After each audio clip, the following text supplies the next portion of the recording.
Wassalatu wassalamu mursalin Sayyidina wa maulana Muhammadin wa ala alihi wa sahbihi ajmain amma ba'du. Alhamdulillah masih jumpa kembali dalam pertemuan yang insya Allah penuh keberkahan.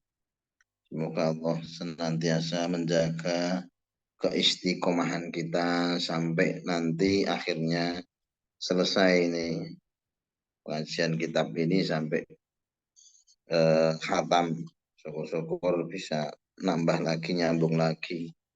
Karena orang kalau sudah merasakan nikmatnya mencari ilmu, lezatnya mencari ilmu, manisnya mencari ilmu, itu akan tamak, timbul tamak. Tamak yang baik itu ya salah satunya ya tamak ilmu.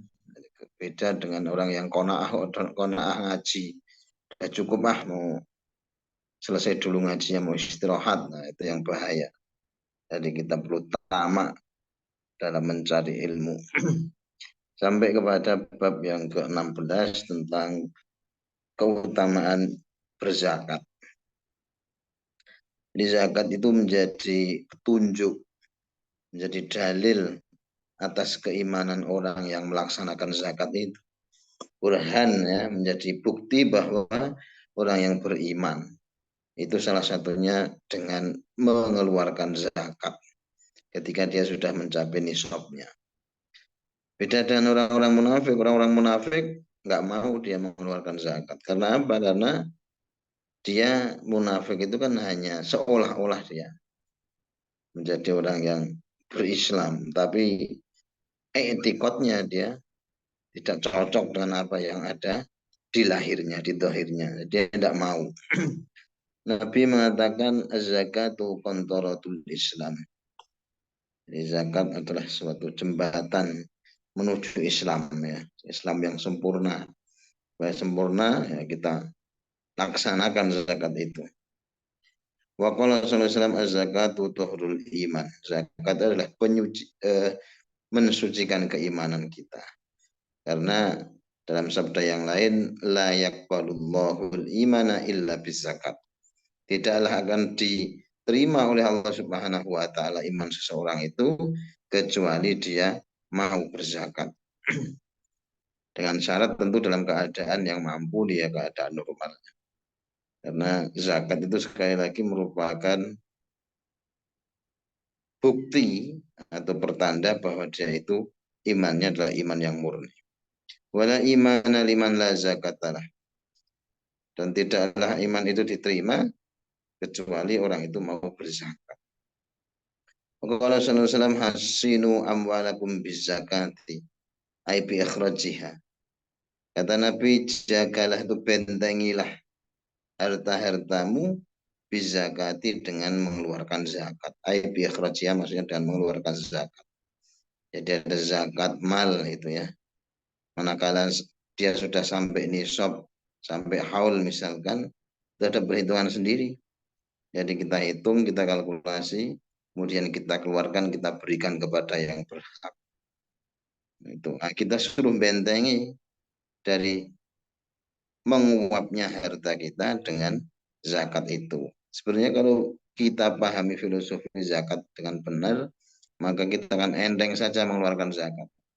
Karena hakikatnya zakat itu adalah harta yang kotor.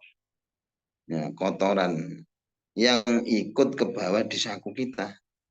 Nah, apabila kita tahu kalau itu kotor, tentunya kita akan buang itu kotoran. Jadi zakat itu kalau kita filosofikan ya gitu aja sudah. Kita keluarkan sebagian harta kita yang sudah kita hitung tadi, kita sampaikan kepada yang berhak. Itulah yang sisa itulah yang menjadi hak bersihnya kita. Maka enak seperti itu, seperti filosofi pajak pertambahan nilai ya PPN. PPN itu kan filosofinya yang nanggung kan konsumen. Jadi kalau PKP itu kalau misalkan dia mencegah untuk tidak membayarkan, menyetorkan PPN-nya, maka dia melanggar hukum. Kalau tahu filosofinya, tapi kalau nggak tahu filosofinya ya dia iman itu. Kalau tahu filosofinya ya dia enteng-enteng aja nyetor ke negara. Zakat juga demikian. Dia tahu filosofinya bahwa zakat itu adalah harta bagian yang kotor yang tidak boleh kita makan, maka dengan enteng kita akan mengeluarkannya.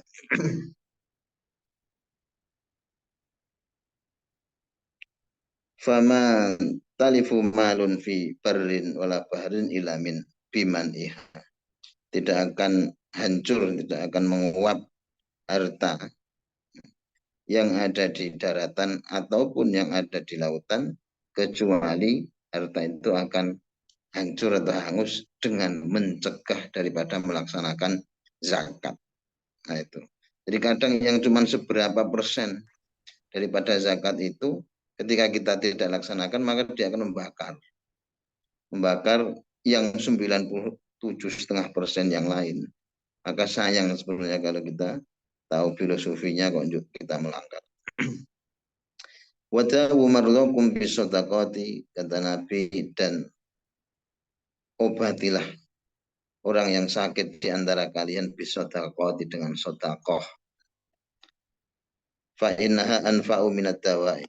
Karena sesungguhnya bersodakoh itu lebih punya manfaat dibandingkan dengan obat-obatan, dengan berobat. Karena sodakoh itu punya manfaat dunia, juga punya manfaat akhirat. Ya minimal kita nyenengin orang lain. Nyenengin orang lain itu mereka akan mendoakan kepada kita. Nah, apalagi kita punya pemahaman yang benar bahwa menyenangkan orang lain itu hakikatnya juga menyenangkan kita. Menyenangkan kepada yang membuat kita, menciptakan kita. Maka hidup ini akhirnya akan senang. Walaupun toh dia dikasih sakit juga akan senang. Karena dia bisa bersedekah kepada orang lain. Dan nanti puncak kesenangannya itu akan kita petik di akhirat. Itulah yang dimaksud anfa'u minad dawa. Lebih bermanfaat dibandingkan dengan mencari obat yang lain. Bukan berarti mencari obat secara duniawi itu dilarang, bukan. Tapi derajat keutamaannya lebih dengan bersedekah. Wa'idulil balai ad-du'a. Dan siapkanlah doa ketika kita mendapatkan bala. Jadi kita sudah harus banyak-banyak berdoa ya. Ketika nanti terkena bala, nah itu doa itulah yang nanti akan menyelamatkan kita. Inda nuzulihi, ketika terjadinya bencana atau bala itu. Fa innahu yarfa'uhu, karena sungguhnya doa itu akan bisa menghilangkan daripada bala dan bencana. Jadi ada yang mengatakan bahwa doa itu perang dengan takdir. Jadi kita banyak-banyak berdoa supaya kita diberikan kebaikan, dijauhkan dari bala bencana.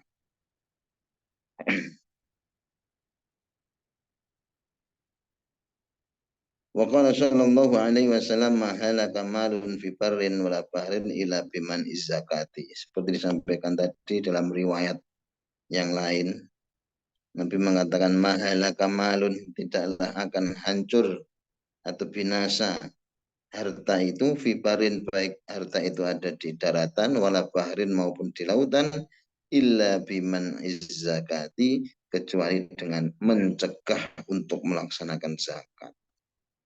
Jadi ketika kita sudah tidak peduli untuk membahas atau melaksanakan zakat, maka siap-siap. Ya, siap-siap Allah Subhanahu wa taala akan melenyapkan daripada harta-harta kita. Karena ada hak orang lain yang kita makan di situ. Nah, daging yang tumbuh dari perkara yang haram, makan hak orang lain, maka tempatnya adalah di neraka. Ya minimal dibakar dulu itu hartanya itu. Jadi dalam rangka untuk membentengi kita dari rusaknya harta kita, ya kita keluarkan dengan zakat tadi. Dari Sayyidah Aisyah radhiyallahu anha, beliau mengatakan mahtalatat as-sadaqatu ay az-zakatu malan ila ahlakatsu. Tidaklah mencampur mahtalatat as-sadaqatu ay zakatu, maksudnya zakat, malan illa ahlakatsu, dengan harta yang lain dicampur kemudian diakui sebagai miliknya, tidak mau dikeluarkan, itu maksudnya. illa ahlakat, kecuali zakat itu akan menghanguskan atau menghancurkan yang lain. Jadi yang 2,5% itu dia bisa menghanguskan yang 97,5% harta yang seharusnya dimiliki. Wa qala sallallahu alaihi wasallam la imana liman la salata lah, ai bi anna salata nurun kama fil hadis.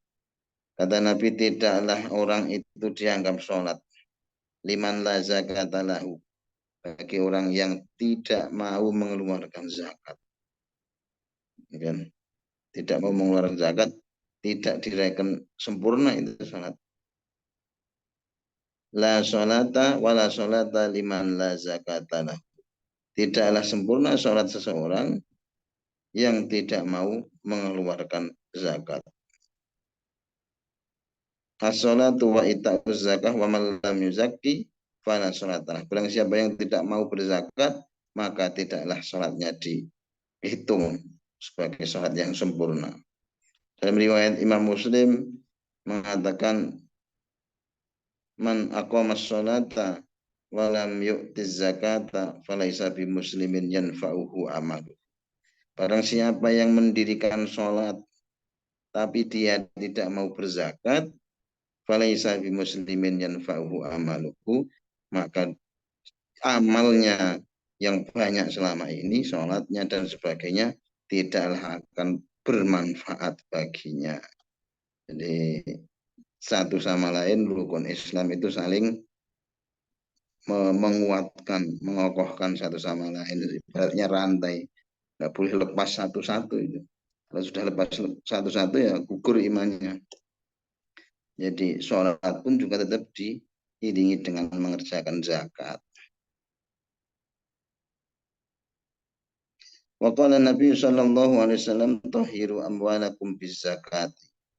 Kata Nabi, sucikanlah harta kalian bizakati, dengan mengeluarkan zakat. Man wajabat alaihi zakat falam yadfa'ha wa huwa finnar. Kata Nabi, barang siapa yang diwajibkan atasnya zakat, dia sudah mampu, artinya mampu secara haul, mampu secara nisab, tidak melaksanakan zakat, maka beliau mengatakan fahuwa finnar, maka tempatnya adalah di neraka. Maqala sallallahu alaihi wasallam la khaira fi malin. Kata Nabi, tidaklah ada kebaikan dalam suatu harta la yuzakka, yang harta itu tidak pernah dizakati. Walaupun sebanyak kayak apa, di rekeningnya sebanyak kayak apa misalkan, tetap tidak akan memiliki keberkahan, tidak akan memiliki kebaikan. Padahal daging yang timbul dari harta yang tidak berkah, maka layaknya tempatnya adalah di neraka. Wa qala sallallahu alaihi wasallam, Nabi kemudian mengatakan, mana az-zakata, barang siapa yang mencegah dari mengerjakan atau mengeluarkan zakat, man Allahu ta'ala anhu hifdzul mali, maka Allah akan mencegah darinya untuk menjaga hartanya. Terserah itu harta nggak bakal dijaga oleh Allah Subhanahu wa ta'ala. Habis-habisan nanti kadang. Kadang kita mendengar tetangga atau saudara atau teman yang dulunya mewah ya, tapi ketika beberapa lamanya kurun waktu kita tidak ketemu, kemudian dia habis-habisan. Barangkali di sana ada hak fakir miskin yang tidak dia tunaikan, maka yang tidak dia tunaikan itu dia menghabisi sisa-sisa yang harusnya lebih besar yang dinikmatinya akibat dia tidak mengerjakan zakat. Kata Nabi, ada 5 hal. Ada 5 hal yang diturunkan nanti untuk umatnya. Jadi kalau 5 ini tidak kita bisa jaga, maka akan turun 5 yang lain yang bisa menghancurkan. Nah, salah satunya adalah zakat tadi. Kata Nabi, walam yamna'u zakata amwalihim illa mana'au al-mattar minas sama. Jadi andaikan kita nanti tidak mau mengeluarkan zakat. Apa hukumannya oleh Allah Subhanahu wa taala? Illa mana'u al-matar. Pasti Allah Subhanahu wa taala akan mencegah turunnya hujan minas sama'i dari langit. Ya. Ini kalau sudah tidak pandang bulu, orang nggak mau mengeluarkan zakat, nggak mau mengeluarkan sedekah, maka langit akan bumpet, ya. Dia nggak mau menurunkan hujan. Walau lal bahaim, andai kan tidak ada hewan-hewan di bumi ini, la yumtiru, maka sama sekali Allah Subhanahu wa taala tidak akan menurunkan hujan kepada bumi. Jadi hujan itu menjadi sumber kehidupan. Maka air itu adalah simbol daripada kehidupan. Jadi air yang datang ke bumi, turun ke bumi, dia membawa nilai-nilai kehidupan. Kemudian dari bumi yang gersang karena ada air, maka mulailah timbul tumbuh-tumbuhan satu sama lain. Nah, ketika banyak, maka tumbuh-tumbuhan itu akan dimakan oleh hewan. Hewan nanti akan dimakan oleh kita. Ya. Jadi begitulah seterusnya. Nah, marilah kita jaga ritme yang seperti itu, sunatullah yang seperti itu, dengan jalan salah satunya adalah mengeluarkan hak fakir dan miskin, yaitu yang disebut dengan zakat, yang dititipkan lewat harta yang kita terima. Demikian zakat ini materinya sedikit, ya. Aslinya kalau secara fikih sih banyak, tapi ini kan anjuran atau motivasi di dalam beramal. Nanti masalah fikihnya bisa dibahas di kesempatan yang lain, dipersilahkan kepada moderator.